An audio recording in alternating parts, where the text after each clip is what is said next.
Hello guys, TKG here for your comfortable LostArk life. In this video, I'd like to cover the recent status and improvements that was live on the LostArk KL, as the KL region update progression are quite slightly ahead than the global, so I thought it'd be great to share some of those infos for your LostArk journey. Now follow me, I'll show you what I need. Well, actually I made this video as a detailed version of the recent update because I didn't have a chance to show you detailed changes by each update, mostly the details and the changes of the December and the user experience update. So I thought it would be good to show you guys about the details that were live both on the global and the KL right now. So let's get started the recap of this update. Well, at the same date, the new solo or single mode raid was added on this update, as you can see from the LostArk NA official website and as well as on the KL official website. As the director mentioned about the reward expansion, the solo raid reward was expanded on this update. More like the reward is now extended to 80% of the normal raid. Previous reward of the soloing contents was 50% of the normal raid. So lots of guys was quite wonders why the soloing is necessary in the KL. I mean, we don't have a bound goal system like the NA or the other global. So mostly I think if the guys were experienced enough in the solo raid, they might move on to the normal or hard raid for the 100% gold reward. But as the gold reward got up after the December update in KL, now the solo raid will give you enough reward for the soloing players. So the Thermine total gold is 8,000 gold and the Echidna gold is pretty surprising because it will give you more than 10,000 gold in the soloing contents. And as I said, the KL has no bound gold system, which means we don't have a separate currency. So that gold can be used anywhere in the LostArk KL.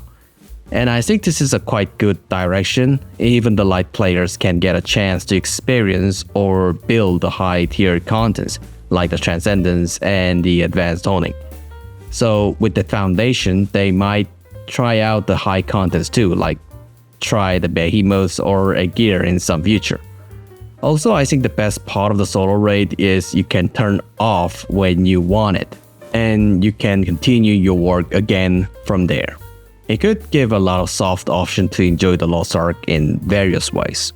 Not to mention you can finally get rid of the low tier party playing for the small gold reward. Finally, the Ark Passive is now replacing the tier 3 build. So even the no 1660 characters can now turn on the Ark Passive in the low section, which it leads and guarantee the fast clear in the low tier raid. Well, I tried the Ark gun with the right level players, but it was way faster than the previous raid progressions. Not to mention most of the raid progression was very comfortable to play with the little lower build character before.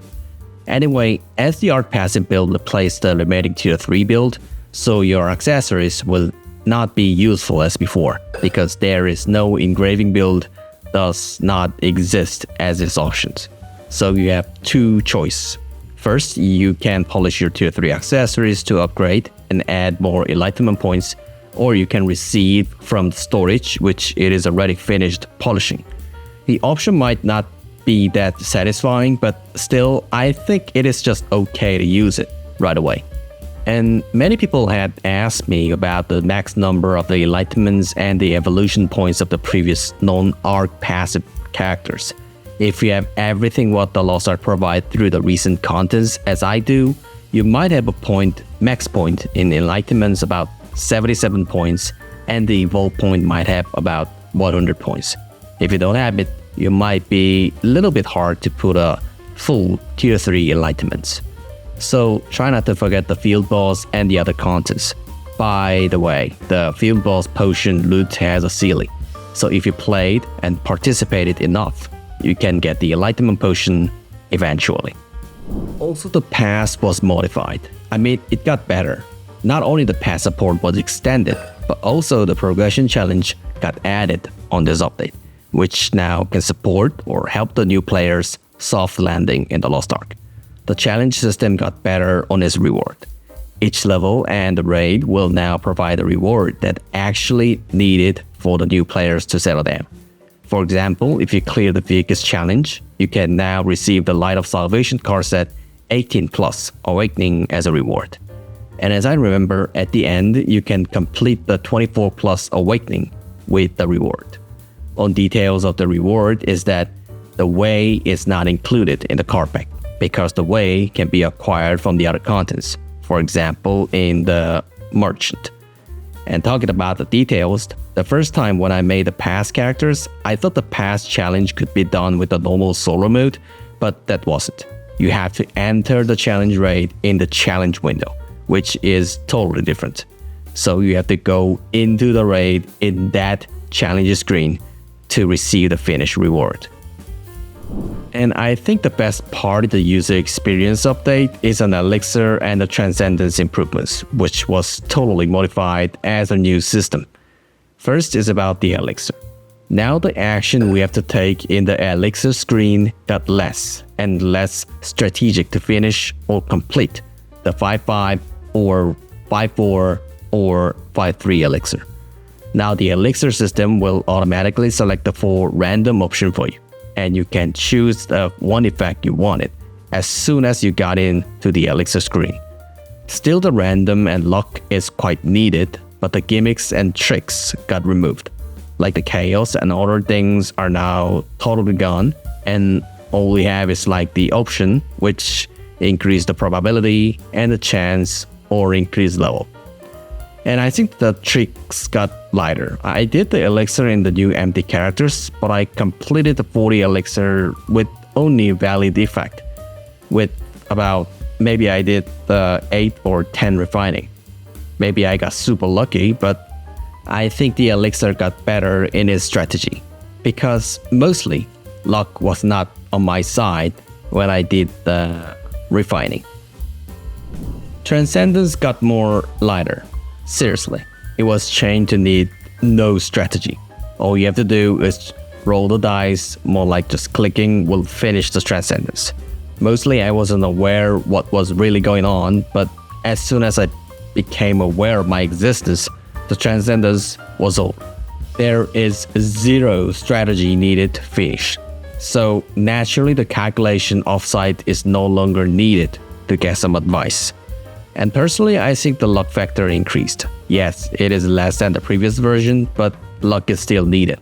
Personally, if you miss that special block or tile, you can barely reach the end. And the music system was also added in this update, so you can now play your own song anytime you want. In addition, on the music sharing board, you can share your music, or you can download the other guy's music and play it on the field. Also, the Khazera's Battlefield user interface got improved on this update. From now on, the interface will automatically remove and match the right contents that fits your level. So now we can last misselect matchmaking on the Battlefield interface. In addition, the advanced honing got some improvements. The additional materials which increase the great success probability are now added to support the progression. It will increase the great success chance to 30% and the double great success to 20%. That's it for this video. Thanks for watching everyone, and always, thanks for your big support. Hope this video was a little help for your LostArk journey. And of course, if you liked my videos, hit the sub for more upcoming infos. I'll come back with more useful infos in the next video.